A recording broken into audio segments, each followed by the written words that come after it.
So now we'll begin the next section, the production of chronicles.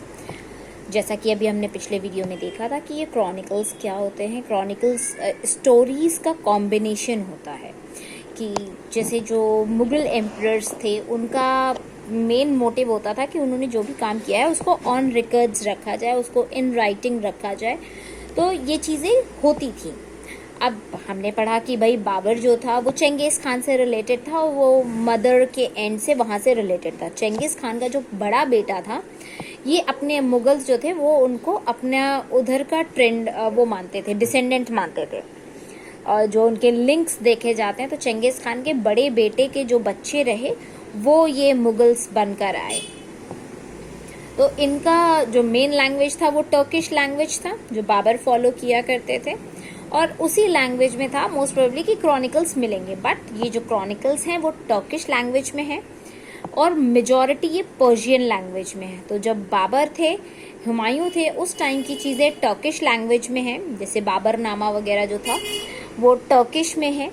Humayun के जितने भी चीज़ें हैं, स्क्रिप्ट्स हैं, वो सारी की सारी टर्किश में है। बट अकबर के आ जाने से उस टाइम पे ईरान का इन्फ्लुएंस बहुत ज़्यादा बढ़ गया था, तो ये चीज़ें फिर कन्वर्ट हो गई पर्शियन लैंग्वेज में। तो अकबर वाज द वन जिसने इस टर्किश लैंग्वेज को पर्शियन में कन्वर्ट कर लिया और फिर बाबरनामा भी पर्शियन में ट्रांसलेट किया। और फिर अकबर के बाद हमने देखा कि 3 मेजर किंग्स हुए, एक अकबर, फिर शाहजहां, फिर ये अकबर, जहांगीर, देन शाहजहां और फिर औरंगजेब। तो इनके ऊपर भी जो बुक्स लिखी गई थी तो अकबरनामा, शाहजहां नामा, आलमगीर नामा। तो आलमगीर नामा वाज आलमगीर औरंगजेब का ही दूसरा नाम था, तो उनके ऊपर जो बुक लिखी गई दैट वाज आलमगीर नामा। तो हम उसी के बारे में इसमें पढ़ेंगे। सो क्रॉनिकल्स जो था वो मुगल एम्परर्स लिखवाते थे और ये मेजर मोस्ट इम्पॉर्टेंट चीज़ था। रीज़न बीइंग कि पूरी एम्पायर और उसके कोर्ट के बारे में इसमें काफ़ी इम्पोर्टेंट इन्फॉर्मेशन मिल जाती थी। और इसका टारगेट क्या रहता था, क्यों लिखा जाता था, जिससे कि पूरी की पूरी किंगडम एनलाइटेंड हो जाए, उनको पता चले कि उनका किंग क्या कर रहा है, सारे के सारे लोग एक ही अम्ब्रेला के अंडर में आ जाएं, उनको पता चले कि क्या चीज़ें हो रही हैं। तो मतलब कारण क्या था इन सबको लिखने का, it was vision of an enlightened kingdom, कि सारी राज्य को पता होना चाहिए कि क्या हो रहा है। और ये चीज़ें फिर वो आगे फर्दर कंटिन्यू भी करते थे और आगे स्प्रेड भी करवाते थे। तो इससे क्या फ़ायदा होता था कि जो चीज़ें जो किंगडम्स इनके अंडर में आ गई, उनको पता लगे कि हाँ भाई हमने इनको फॉलो करना शुरू कर दिया, हम इनके अंडर में आ गए, तो ये लोग तो इतना बढ़िया बढ़िया काम कर रहे हैं। दूसरा होता था जो एनिमीज़ हैं, जो इनके अंडर में अभी तक नहीं है, जो इनकी रूल को नहीं फॉलो कर रहे हैं, उनको ये पता चले कि ओ ये किंगडम कितनी ज़्यादा बड़ी है, अगर हम इनको नहीं फॉलो करेंगे, हम इनके अंडर में, इनके अम्ब्रेला के अंडर में नहीं जाएंगे तो हमको कितनी प्रॉब्लम्स हो सकती हैं। तो दोनों तरह से उनका फ़ायदा होता था, इसलिए ये क्रॉनिकल्स बनाई जाती थी। ये क्रॉनिकल्स लिखते कौन थे, तो जो इनके ऑथर होते थे, author of Mughal chronicles were invariably the courtiers. जो किंग की कोर्ट में जो लोग बैठते थे ये वही लिखा करते थे, वो उनके ऑथर हुआ करते थे। जो हिस्ट्री है वो पूरी की पूरी कैसे होती थी, मतलब जितनी भी चीज़ें लिखी जाती थी वो किंग के अराउंड लिखी जाती थी। किंग कैसा है, कैसे वो अपना लाइफस्टाइल जीता है, कैसी उसकी लाइफ होती है, कैसे उसकी फैमिली है, उसकी कोर्ट में कौन कौन है, उसके कोर्टियर्स कौन है, उसके नोबल्स कौन हैं, वॉर्स कैसे लड़े जाते हैं, इनका एडमिनिस्ट्रेशन कैसे चलता है, ये सारी चीज़ें उन क्रॉनिकल्स में लिखी जाती थी। अब इनको टाइटल दिए जाते थे, जैसे कि अभी हमने स्टार्टिंग में इंट्रोडक्शन में देखा कि Akbarnama, Shahjahannama, Alamgirnama. Here it is mention कि Akbar, Shahjahan, Alamgir. Alamgir was the title of Aurangzeb का ये टाइटल था। You can see it, have a look it over here. So अब ये बताते थे कि ऑथर्स इनको किस नज़रिए से देखते हैं, वो क्या बताते हैं, और ये पूरा का पूरा एम्परर के बारे में डिस्क्रिप्शन देते थे। अब ये जो क्रॉनिकल्स जो हमने इसमें देखा कि सबसे पहला पॉइंट हम पढ़ेंगे कि ये जब खुद को टर्किश बोलते थे, तो टर्किश लैंग्वेज से ये पर्शियन में कैसे आ गए? तो जैसा मैंने आपको बताया कि जो मुगल कोर्ट के क्रॉनिकल्स हैं वो पर्शियन में लिखे गए हैं। मुगल कोर्ट के जितने भी क्रॉनिकल्स हैं वो पर्शियन में लिखे गए हैं under the sultans of Delhi. मतलब जितने भी सुल्तान हुए हैं दिल्ली में, उन्होंने इस पर्शियन लैंग्वेज पे बहुत फोकस दिया है। जितनी भी राइटिंग्स हुई हैं वो मेजॉरिटी पर्शियन में हुई हैं। यस, उसके साथ साथ इंडियन लैंग्वेजेस भी चलती रहीं, स्पेशली हिंदवी जो फर्दर आके हिंदी बनी, और उसके कई सारे रीजनल वेरिएंट्स भी देखने को मिलते हैं, लेकिन बेसिकली क्रॉनिकल्स पर्शियन में है। क्योंकि ये जो मुगल्स थे ये चगटाई तुर्क्स थे। चगटाई तुर्क का मतलब होता है कि जो चेंगिस खान का बड़ा बेटा था उसके डिसेंडेंट्स थे, ओरिजिन इनका वहीं से था। तो इनकी जो ये मदर टंग जो थी दैट वाज टर्किश। इसीलिए जब बाबर आया तो Babur was very fond of Turkish language, और इनको जितनी पोइट्री थी, बाबर ने जितनी भी पोइट्री लिखी है, जितनी मेमोरी शेयर की हैं अपनी, वो सारी की सारी टर्किश लैंग्वेज में ही की हैं। ये अकबर थे जिन्होंने कॉन्शियसली इम्पोर्टेंस देखते हुए कि पर्शियन लैंग्वेज ज़्यादा इम्पोर्टेंस है इसकी और एक लीडिंग लैंग्वेज है मुगल कोर्ट में, तो इन्होंने सारी चीज़ें फिर मुगल कोर्ट की पर्शियन में कन्वर्ट कर दी। जो कल्चरल और इंटेलेक्चुअल कॉन्टैक्ट्स थे कि भाई ईरान के साथ इनके कल्चरल कॉन्टैक्ट्स हो रहे थे, इंटेलेक्चुअल कॉन्टैक्ट्स हो रहे थे, ट्रेड्स वगैरह भी हो रहे थे, तो उसके चलते ज़्यादातर ईरानियन से कॉन्टैक्ट था या फिर सेंट्रल एशियन माइग्रेंट से कॉन्टैक्ट था। तो ये ज़्यादा कन्वीनियंट था कि उनसे उनकी भाषा में बात की जाए। तो ज़्यादा माइग्रेंट्स आ गए, ज़्यादा रिलेशंस ईरानियन के साथ होने लग गए और फिर मुगल कोर्ट में जो हाई पोजीशन पे लोग जो थे, जिनको डेजिग्नेशंस प्रोवाइड की जा रही थी कोर्ट में, वो भी मोटिवेट कर, उन सब ने मिलकर, इन सारी चीज़ों ने मिलकर किंग को मोटिवेट किया कि अब आप पर्शियन को अडॉप्ट कर लीजिए, पर्शियन लैंग्वेज को अडॉप्ट कर लीजिए। तो क्योंकि सारा काम उनके आसपास सब पर्शियन में चल रहा था, तो किंग ने भी वो चीज़ अप्रिशिएट की और एक्सेप्ट कर ली। और फिर पर्शियन को एक high level, high class language माना जाने लगा कि जिसके पास पावर है वो पर्शियन यूज़ करेगा, जो प्रेस्टिजियस लोग हैं वो पर्शियन में काम करेंगे, क्योंकि ये राजा इस लैंग्वेज में बात करता था, उनके जो कोर्टियर्स थे वो इस लैंग्वेज में बात करते थे, रॉयल हाउस होल्ड में यही लैंग्वेज बात होती थी। किंग अपनी फैमिली से जब डिस्कशन करता था तो उनकी फैमिलीज़ में भी पर्शियन लैंग्वेज ही चल रही थी। फिर फर्दर ये आगे जाके पूरे एडमिनिस्ट्रेशन की यही पर्शियन ही लैंग्वेज हो गई। सारे अकाउंट्स, क्लर्क्स, फंक्शन करने वाले जो भी लोग थे वो पर्शियन में ही काम करने लगे।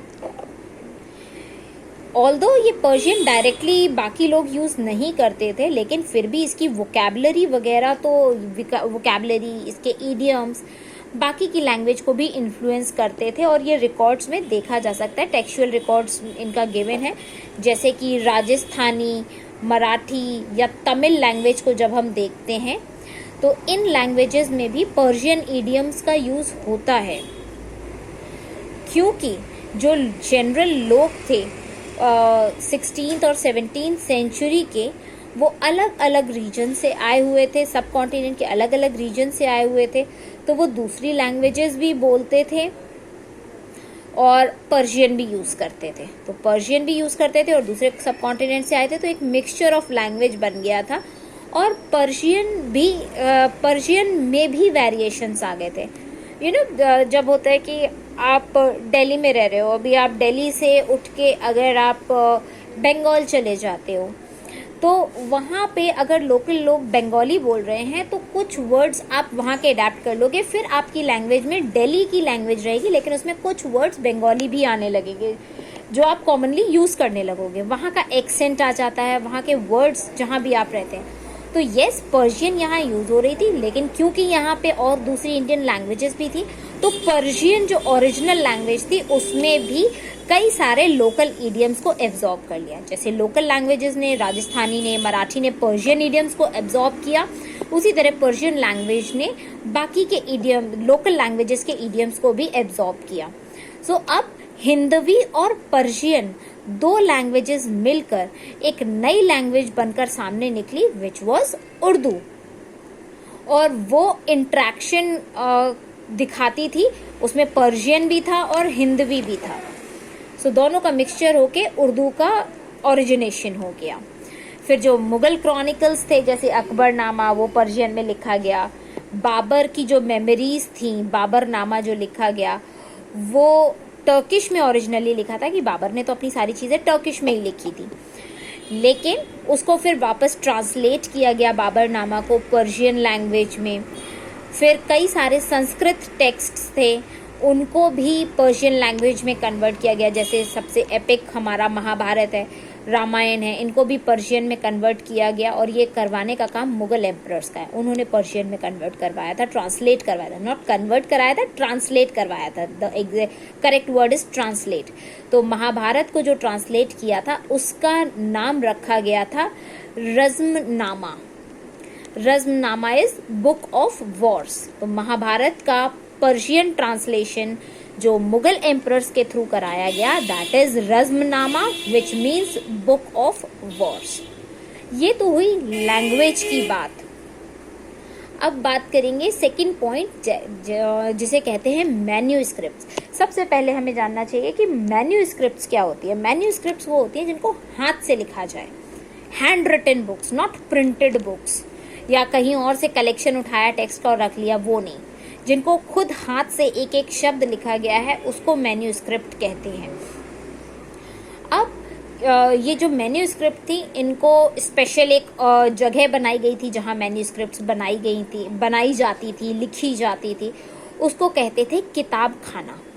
किताब खाना, आप उसको लाइब्रेरी भी कह सकते हो, किताब खाना। जैसे रसोई खाना होता है, तो वैसे ही किताब खाना, जहाँ पे लाइब्रेरी, जहाँ पे बुक्स बनती हैं, स्क्रिप्ट्स बनती हैं, मेंटेन की जाती हैं। तो एम्परर्स के पास, जो राजा होते थे, स्पेशली जो मुगल राजा होते थे, उनके पास कलेक्शन होता था मैन्यूस्क्रिप्ट्स का। और ये ऐसी ऑर्डिनरी बुक्स नहीं होती थी जैसे हमने उठाई और डायरी लिख दी, it was not like that. उसको प्रॉपरली मेंटेन किया जाता था। एक मैन्यूस्क्रिप्ट को बनाने में कई सारे लोग लगते थे, बहुत सारे टास्क इन्वॉल्व होते थे। तो एक सेक्शन तो होता था जो पेपर मेकर्स का, पेपर कागज बनाएंगे, फोलियोज बनाएंगे जिस पे लिखा जाएगा। दूसरे होते थे स्क्राइब्स या कैलीग्राफर्स। अब ये कैलीग्राफर्स क्या करेंगे, तो कैलीग्राफी जैसे हम जानते हैं कि this is art of writing, कि आप कितनी खूबसूरती से किसी शब्द को लिख सकते हैं। तो जो बहुत सुंदरता से लिखा करते थे उनको स्क्राइब्स या कैलीग्राफर्स कहा जाता था। तो एक हो गए पेपर मेकर्स, जो पेपर बना के देगा। दूसरे हो गए कैलीग्राफर्स, जो वर्ड्स को बहुत खूबसूरती के साथ उसमें कॉपी करेगा या लिखेगा। फिर हो गए गिल्डर्स। गिल्डर्स का काम होता था पेपर्स को इल्यूमिनेट करने का, उसको सुंदर दिखाने का, उसमें उसको ब्यूटीफाई कर देने का, जिससे कि वो इम्पैक्टफुल लगे और ग्लोइंग लगे। फिर होते थे पेंटर्स, जो कि उसमें सीन्स डाला करते थे, मतलब जो भी स्टोरी लिखी गई है, इट वाज नॉट लाइक कि पूरी जैसे नॉवेल्स होती है ना, बिना पिक्चर्स के बस लिखे जा रहे हैं, it was not like that. उसमें प्रॉपर पेंटिंग्स बनवाई जाती थी कि जो स्टोरी चल रही है, स्टोरी को डिपिक्ट करते हुए एक पिक्चर बनाओ कि ये सीन चल रहा है तो कैसे होगा। तो पेंटर्स लगते थे। तो अभी हमने पढ़ा कि एक तो पेपर मेकर लगेगा, दूसरा स्क्राइब्स वाला लगेगा जो लिखेगा, तीसरा पेंटर लगेगा, और चौथा उसमें इल्यूमिनेटर लगेगा, भाई उसको इल्यूमिनेट करेगा, सुंदर करेगा। यहाँ पे आप एक ये देख सकते हो पेंटिंग बनी हुई है, मैन्यूस्क्रिप्ट का पिक्चर है। दिस इज अ फोलियो इन नस्तालिक, जो वर्क मोहम्मद हुसैन ऑफ कश्मीर ने किया है। ये one of the finest calligraphers थे अकबर की कोर्ट के। अभी क्या होता था कि पेपर जिसने बनाया वो नॉर्मल आर्टिशियन रह जाता था, उसका कोई इतना वैल्यू नहीं होता था, लेकिन जो कैलीग्राफर्स होते थे वो बहुत फेमस हो जाते थे और ये जो नस्तालिक का भी हमने नाम सुना वो हम पहले पढ़ते हैं, फिर हम इस पिक्चर को डिस्क्रिप्शन में देखेंगे कि क्या क्या चीज़ें शो कर रहे हैं। फिर उसके बाद एक बुक बाइंडर भी लगता था कि जब सब चीज़ें होंगी तो अब इस बुक की बाइंडिंग भी होगी कि इंडिविजुअल फोलियोज़ को एक सेट ऑफ बुक्स में अरेंज करके ऑर्डर में रखना है।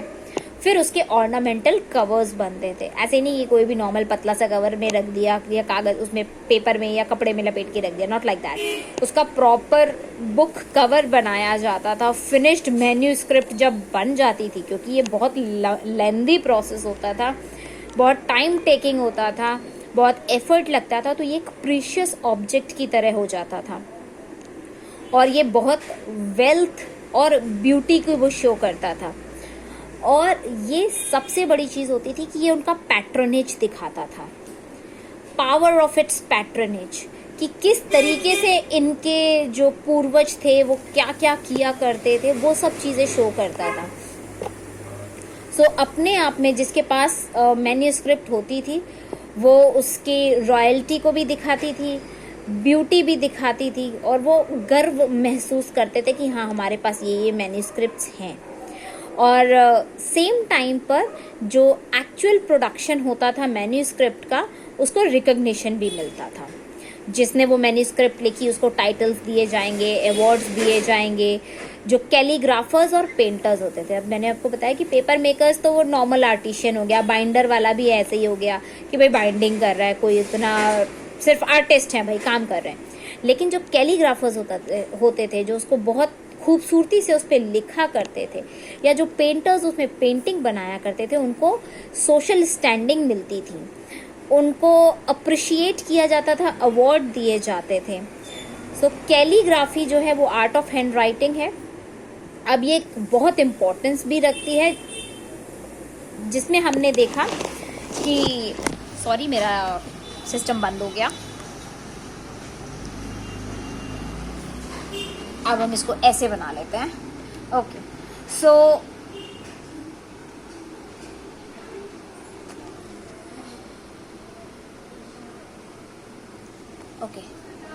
सो हम इसको ऐसे बना लेते हैं कि कैलीग्राफी अच्छा खासा हैंड राइटिंग वाला इफेक्ट होता था।